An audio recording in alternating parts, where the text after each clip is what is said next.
tell the audience in Scottsdale particularly what your priorities are in why you're running for city council and what you intend to do once you get there. Thank you so much. Like many people running for office right now, we just need some common sense in a world of outrageous political activity. Just today, Scottsdale is looking. They just calendared.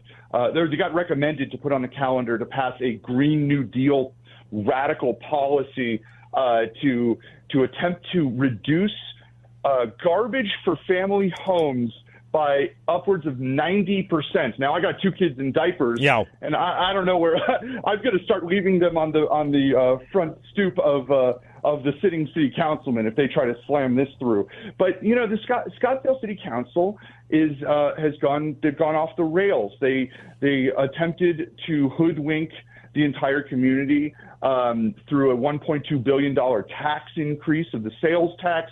They got caught by the Court of Appeals saying their language was misleading, and they just got attorney's fees awarded to the petitioners.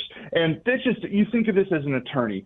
You have a Scottsdale city attorney who then hired a private attorney, costing Scottsdale taxpayers money, lost the case on appeal, and then have to pay attorney's fees again out of Scottsdale families' coffers. It's just absurd in order to pass a $1 billion tax increase. And it's crazy. They're $150 million plus over budget already. They want to narrow streets in order to cut out street lanes in order to create more bicycle lanes, destroying traffic patterns.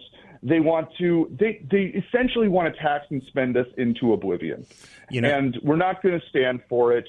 Jan Duboskus won in the primary. I was proud to support her, and she, of course, has endorsed me, as well as Vice Mayor Barry Graham and Kathy Littlefield.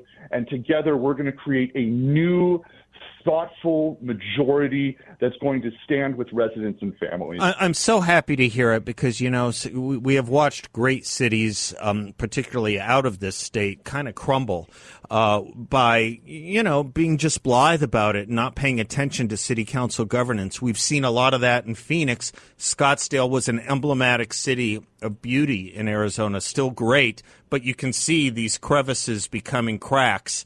You're talking about them. So thank you for doing this, Adam. Talk to me a little bit, talk to the audience just a little bit about public safety. I know that's a big issue for you, too. Public safety in Scottsdale, Absolutely. Unfortunately, we read more about that, too. Absolutely. And I'm proud to have been endorsed by the Scottsdale Police Officers Association, as well as the Scottsdale Firefighters Association. And the reason why public safety officers are supporting Adam Kwasman, to speak in the third person, blatantly for city council is because of the fact that we've seen a rise in crime, the dinner time burglars, the break-ins from, I can't believe I have to say this, illegal Chilean street gangs breaking into Scottsdale families' homes in gated communities.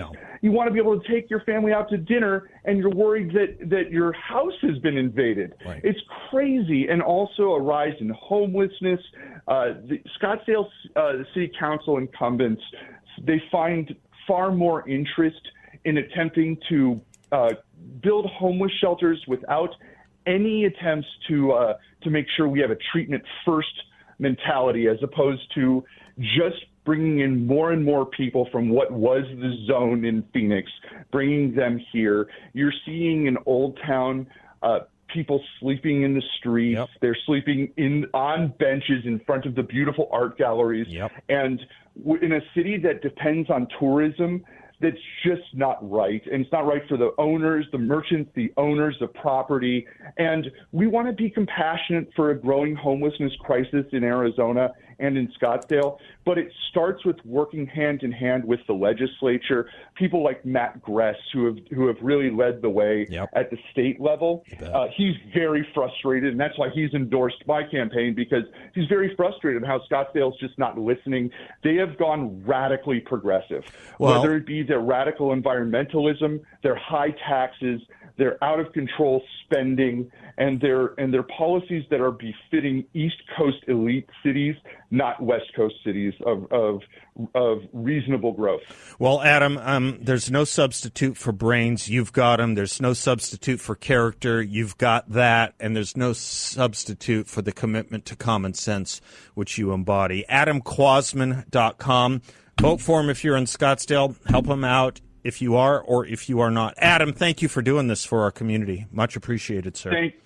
Thank you, Seth. I ask you, you have 2 votes for Scottsdale City Council. I ask you vote for one. Just vote for me. We make sure we flip that council for the better. Single shot for Adam Kwasman. You bet. Thank you, brother.